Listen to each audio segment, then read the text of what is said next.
Assalamualaikum warahmatullahi wabarakatuh. Waalaikumsalam warahmatullahi wabarakatuh. Alhamdulillah wa syukurillah wa nikmatillah wala haula wala quwata illa billah. Ya, tumateng sedulur-sedulur semuanya yang berada di seluruh Nusantara ya, mohon doa dan dukungannya di konten kali ini ya. Semoga diberikan keselamatan dan diberikan kelancaran oleh Allah Subhanahu wa taala. Ya, juga yang berada di luar negeri ya, tidak bisa disebutkan satu persatu semuanya ya, dari penggemar konten Pawang Gaib, semoga diberikan keselamatan dan diberikan kesehatan oleh Allah Subhanahu wa taala. Bagi yang nandang sakit ya, semoga diangkat penyakitnya oleh Allah dan tidak kambuh-kambuh lagi. Baru yang lagi nandang kesulitan ya, dan khususnya di ekonomi, semoga Allah bukakan pintu-pintu rezeki ya yang tidak terduga ya. Semoga semuanya ya diberikan perlindungan oleh Allah Subhanahu wa taala, amin Allahumma amin. Di kali ini tim Pawang Gaib ya mau mengungkap ya dari sisi gaib ya, penguasa Gunung Muria yang lama sekali kan, kisahnya banyak, mengandung misteri atau mengandung ya kisah-kisah yang luar biasa. Semoga aja nanti bisa memberikan inspirasi buat sedulur-sedulur semuanya ya. Seperti biasa ya, sebelum kita mengungkap dengan cara mediumisasi, kita menginformasikan bahwa tim Pawang Gaib selalu mengadakan pengobatan setiap hari ya, baik pembersihan diri, pembersihan rumah, kantor, tempat usaha dan lain sebagainya ya. Yang lagi ya mengalami mungkin ya berkaitan dengan kena sihir ya, atau mungkin karena guna-guna, atau mungkin mau memutus perjanjian dengan gaib, silakan Anda menghubungi admin Pawang Gaib. Juga yang berada di luar sana, tim Pawang Gaib ya selalu membuka pengobatan jarak jauh. Hanya sedikit informasi, semoga bisa bermanfaat khusus penggemar konten Pawang Gaib ya. Kita lanjutkan dengan cara mediumisasi. Saat ini kita sudah dibantu ini Mas Ato ya. Siap ya Mas Ato ya? Selalu semangat ya. Dia adalah bagian dari tim Pawang Gaib ya yang berada di Kabupaten Jepara. A'udzubillahi minasyaitonir rajim. Bismillahirrahmanirrahim. Sama tak dibersihkan tepung hal-hal bersih, kotor semua dan penyakit medisnya, sehingga izin dia sama itu dibersihkan. Allah sallallahu alaihi Muhammad, Allah sallallahu alaihi Muhammad, sallallahu alaihi Muhammad, sallallahu alaihi Muhammad, ya Allah ya Rasul. Terbentengi dengan jaya beliau, jasad roh dan sukma tubuh mediator yang saya pegang. Terbentengi dengan jaya beliau berlapis-lapis dari atas sampai bawah, tidak bisa ditembus gaib manapun kecuali yang saya maksud. Apabila ada gaib-gaib ya yang mau memaksa masuk, memberikan informasi bohong atau menyusup semuanya secara otomatis terlempar Allah sallallahu alaihi Muhammad, sallallahu alaihi Muhammad, sallallahu alaihi Muhammad, sallallahu alaihi Muhammad. Assalamualaikum warahmatullahi wabarakatuh. Seperti ini dia bantu saya untuk menarik dan menghadirkan sosok gaib penguasa Gunung Muria. Dengan izinnya beliau kami persilakan hadir. Tarik tangan saya, Allah.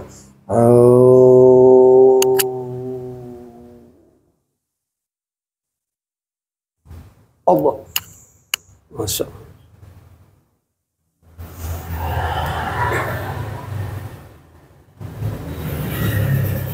Sallallahu alaihi Muhammad, sallallahu alaihi Muhammad, sallallahu alaihi Muhammad. Dengan siapa Mbah? Assalamualaikum warahmatullahi wabarakatuh. Waalaikumsalam warahmatullahi wabarakatuh. Dengan siapa Mbah? Saya Saya tidak usah menyebutkan. Kalau tidak boleh nama disebutkan, tidak apa-apa, Mbah. Dari golongan apa, Mbah? Saya ini jin koren. Oh, jin koren, jin pendamping gitu ya, Mbah. Dari sosok Salah satu murid Sunan Muria. Oh ya, terima kasih Mbah atas kehadirannya. Sudah muslim ya, Mbah? Alhamdulillah. Ya sudah, ini kita Mbah, kita protek, Mbah, nanti supaya menjadi kebenaran, Mbah. Semoga aja menjadi lebih baik ya Allah ya Rasulullah, dengan jinnya beliau. Kan gaib yang mengaku jin koren yang masuk dalam tubuh mediator, apabila dia berbohong atau menipu dengan jinnya beliau, saya minta dikeluarkan sekarang. Kun baikkan Allah. Allah. Sallallahu alaihi Muhammad, sallallahu alaihi Muhammad, sallallahu alaihi Muhammad. Sallallahu alaihi Muhammad. Alhamdulillah, Mbah. Alhamdulillah. Santai saja, Mbah, dilepaskan tangannya, biasa aja kita ngobrol-ngobrol santai saja. Ini Mbah mau ngobrol-ngobrol berkaitan dengan keadaan yang ada di Muria sana, Mbah. Bagaimana kabarnya, Mbah, di sana? Ya, alhamdulillah cukup baik. Baik. Terus gimana dari penghuni-penghuni sana sendiri? Kalau penghuni alam gaib, alhamdulillah sekarang lebih banyak energi positifnya. Tapi kalau dari pengunjung terus juga masyarakat situ ya begitulah. Masih begitu ya, Mbah.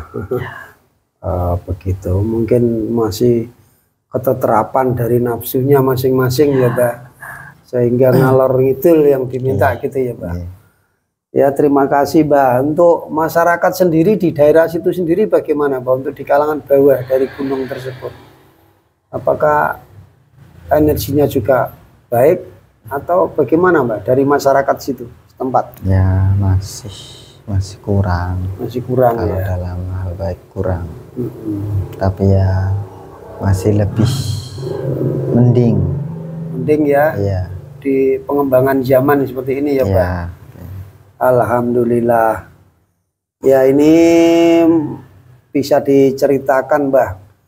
Mungkin Muria itu dulu kayak apa, di era pengembangannya sekarang kayak apa, bahkan dulu ada tanaman-tanaman yang itu di era itu apa enggak itu, Mbah, kaitannya dengan apa itu yang membawa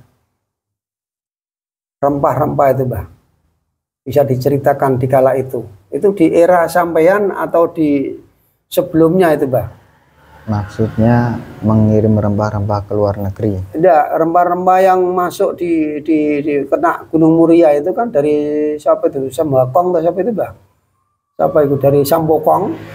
Itu kan kisah ceritanya seperti itu. Ya. Terdampar di situ sehingga muncullah menjadi tanaman-tanaman yang berkhasiat itu.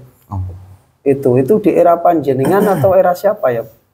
Ya, saya mengetahui cerita itu, hanya saja beliau sudah tiada. Jadi jauh sebelum beliau ada tuh ya, maksudnya beliau sudah tidak ada, saya ada di situ. Mengenai cerita itu benar adanya, hanya saja bukan setelah orang itu meninggal, tapi orang itu terdampar dan hidup di sana. Dan orang itu mempunyai kemampuan penyembuhan, tabib.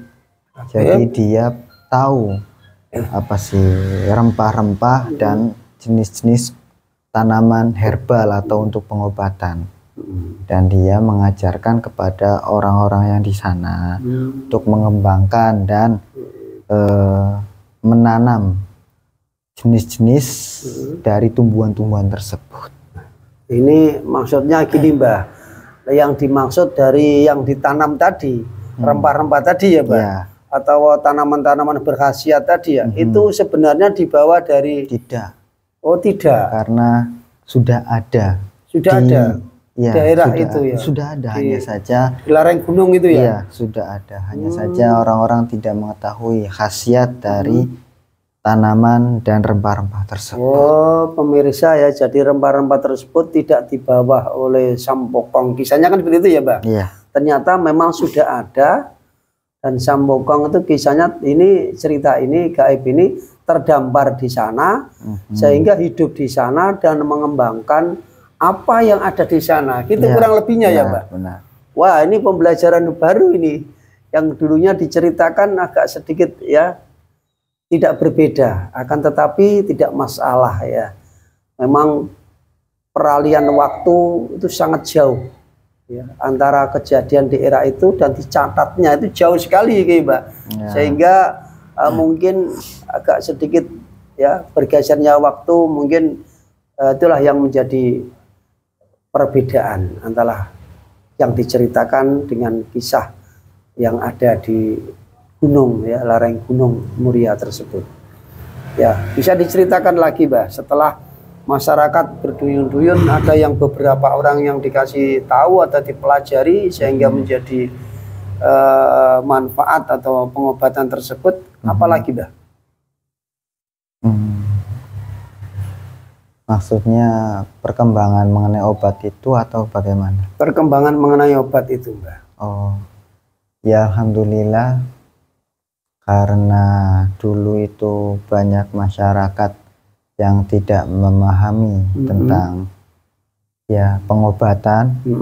Dulu itu masyarakat pada mengandalkan kalau sakit itu ke dukun. Nah, semenjak ada ya tabib itu, ya mereka sekarang ya pas waktu itu lebih percaya kepada tabib tersebut karena lebih terasa efeknya dan lebih cepat daripada metode-metode yang dilakukan oleh dukun. Jadi mulai saat itu ada perubahan gitu ya, Mbak ya? Iya. Masyarakat perubahan dan percaya dengan adanya tabib dan diajarkan sekaligus bahan-bahannya gitu ya, Mbak? Oh begitu. Jadi untuk pengalian antara pengobatan yang dulunya ke arah dukun dengan adanya tabib tadi ya bisa berubah menjadi pengobatan tradisional gitu ya, Mbak. Terus Mbak disampaikan lagi, Mbak, apa setelah itu respon masyarakat setelah itu, bagaimana ada respon-respon dari pihak-pihak dukun atau mungkin orang-orang yang tidak suka dengan tabib tersebut, bagaimana? Ada enggak itu? Ya awalnya pada waktu itu masyarakat tidak mempercayai mengenai ya kemampuan dari obat-obatan tersebut. Tapi semenjak ada orang ibaratnya sakit terus dia ke dukun. Tapi yang namanya dukun itu mematok biaya yang tinggi. Jadi dia tidak sanggup. Dia tadinya pasrah, sudah mungkin ini jalan saya untuk meninggal. Tapi sang tabib tidak rela.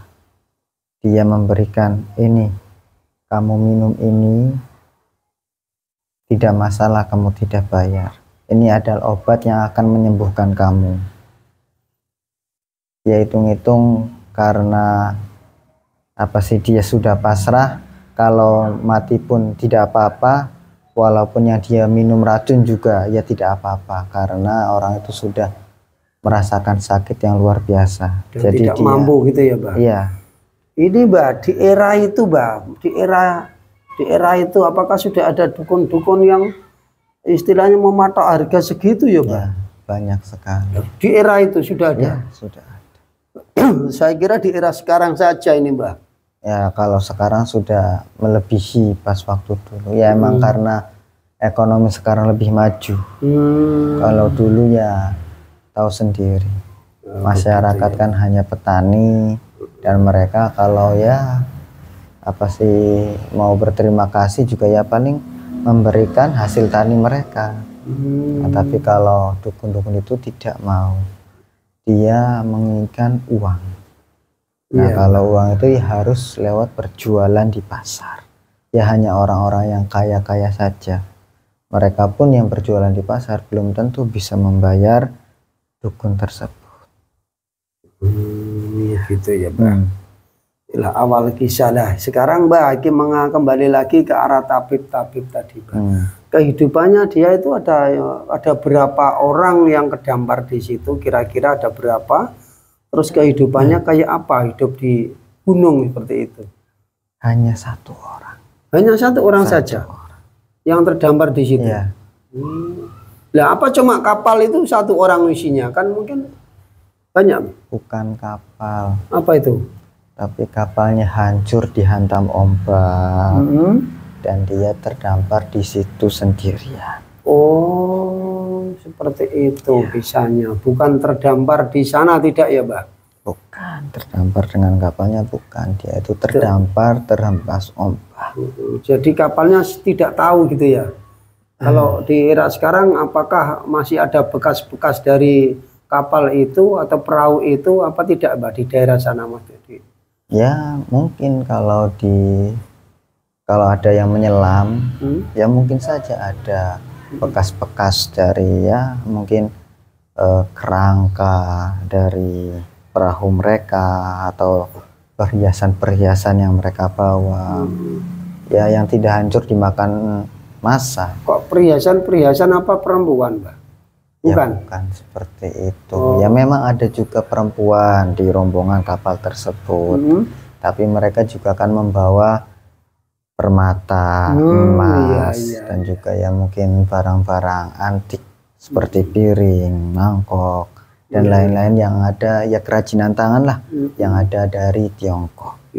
Nah, pada saat itu Mbah, Anda mungkin sedikit dapat informasi terdamparnya itu di daerah mana, Mbah? Soalnya Jepara sendiri ini katanya ini juga laut gitu ya, Mbah? Ya.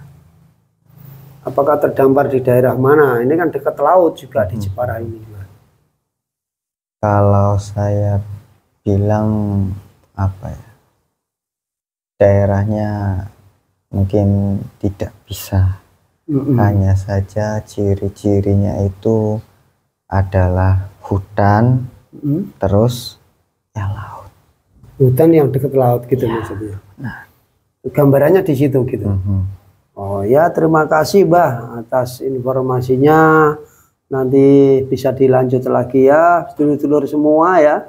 Pemirsa, mungkin inilah kisah ya dari perjalanan dari kisah yang berkaitan dengan ada Gunung Muria ya, atau boleh dibilang tadi ada tabib yang dari Tiongkok gitu ya, Mbak ya, yang terkenalnya dulu itu membawa rempah-rempah terdampar di pegunungan. Ternyata bukan ya, ternyata ini kisahnya tidak seperti itu. Walaupun ada perbedaan, tapi tetap ya kami semua tetap ya saling menerima. Apa yang ada menjadi perbedaan itulah menjadi pembelajaran untuk kita semua. Ya sangat unik ya kisah ini, sejak dulu ya hanya mungkin bisa juga baru kali ini ya yang membongkar tentang sejarah berkaitan dengan ya rempah-rempah atau ilmu pengobatan yang ada di lereng Gunung Muria. Ya, untuk sedulur semuanya, kita hanya mengajak ya, belajar di era akhir zaman ini. Semoga bisa terbuka hati kita untuk mendekatkan diri, untuk menyandarkan diri kepada Allah Subhanahu wa Ta'ala, karena yang Anda kejar siang malam belum tentu Anda bawa. Untuk itu sadarlah mulai sekarang, dulur-dulurku semuanya, dan mulai mendekatkan diri kepada Allah Subhanahu wa Ta'ala. Ya, ini kita lanjutkan lagi.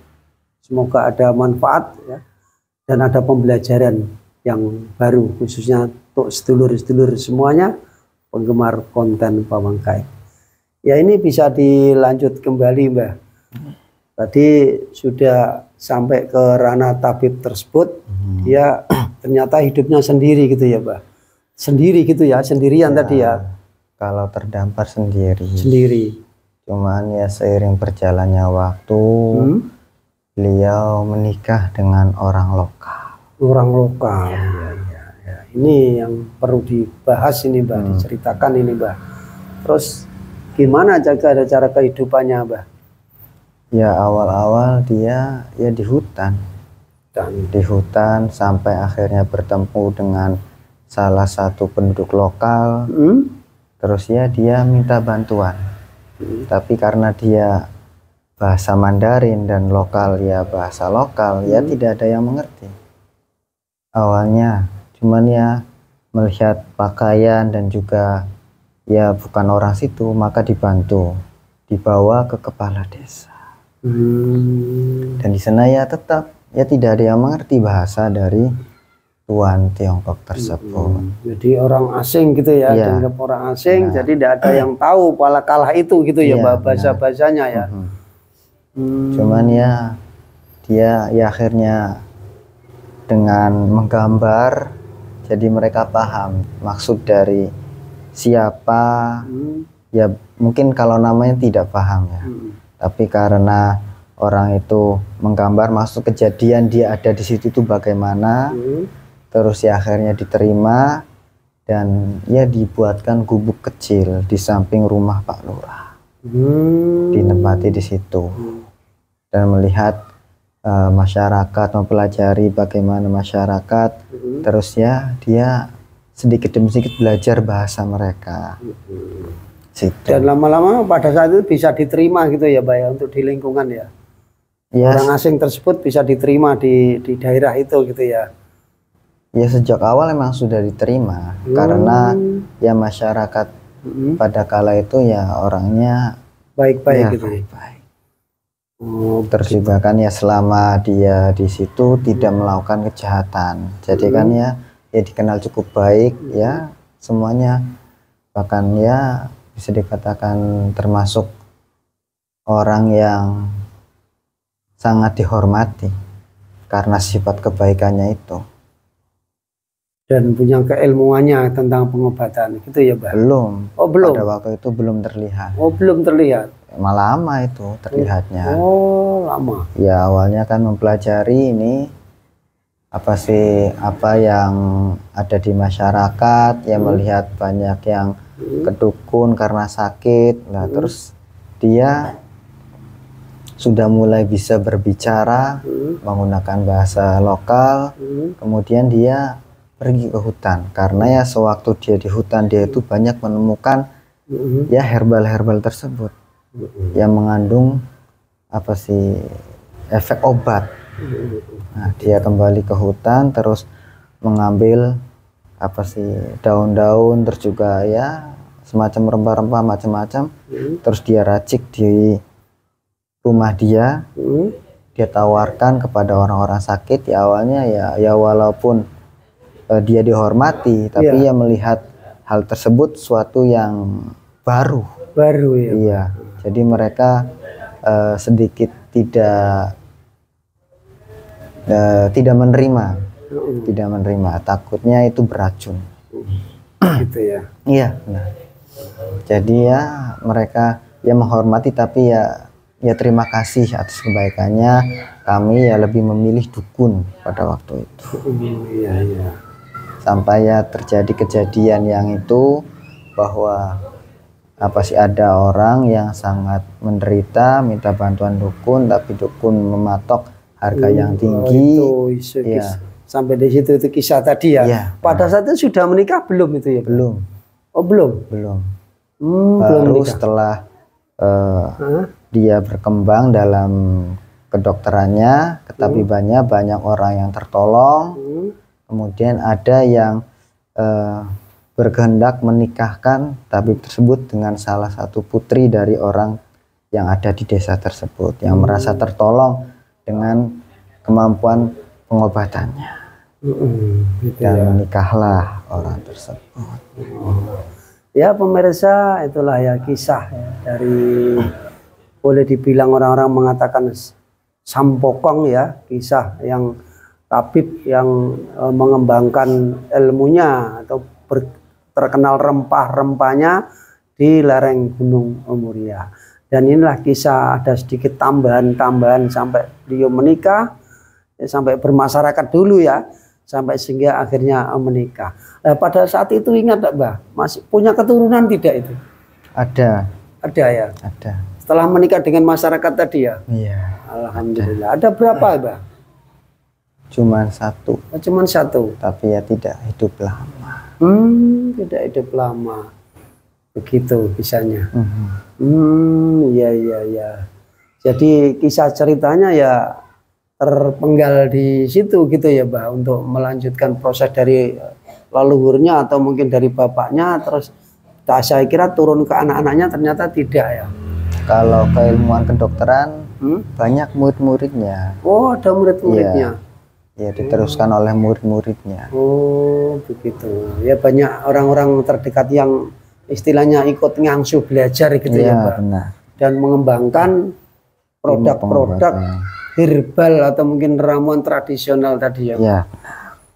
Ya, pemirsa, sangat menjadi luar biasa ini ya, pengalaman yang baru. Ternyata kisahnya ya unik juga ya. Dan boleh dibilang ya terserah Anda yang menilai. Kalau untuk saya ini pembelajaran yang sangat luar biasa, pembelajaran baru yang logis ya, bisa juga diterima oleh akal sehat begitu. Untuk itu ya ini kita terima kasih sekali Mbak atas kehadirannya.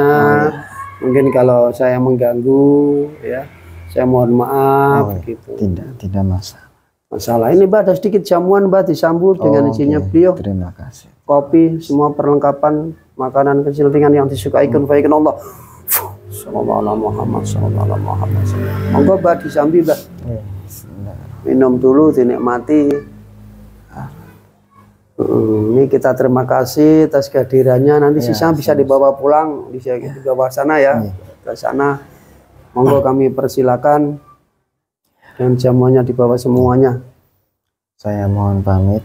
Ya, saya bawa ini. Iya. Assalamualaikum warahmatullahi wabarakatuh. Waalaikumsalam warahmatullahi wabarakatuh. Assalamualaikum. Ya Allah. Kembali ke jasadnya. Kembali sempurna. Salam. Sehat kembali, normal kembali ke Allah. Sehat ya? Ya alhamdulillah ya, dumateng dulur semua ya. Tadi inilah kita ngobrol-ngobrol ya, adalah salah satu ya pendamping dari murid beliau ya, yang menceritakan, mengkisahkan ya bahwa itu terjadinya itu setelah beliau sudah lama. Inilah kisah itu baru terjadi gitu ya. Sehingga ini dari muridnya sendiri boleh dibilang sebagai pendamping dari muridnya, boleh dibilang dapat informasi dan sekali semuanya ya yang ikut mendukung atau melihat konten ya Pawang Gaib dari awal sampai akhir, semoga menjadi pembelajaran yang luar biasa. Ingat, kita berbicara dengan bahasa gaib perlu disaring kembali karena kebenaran adalah mutlak milik Allah Subhanahu wa taala. Kita akhiri sampai di sini. Wabillahi taufik wal hidayah, wa ridho wal inayah. Wassalamualaikum warahmatullahi wabarakatuh. Waalaikumsalam.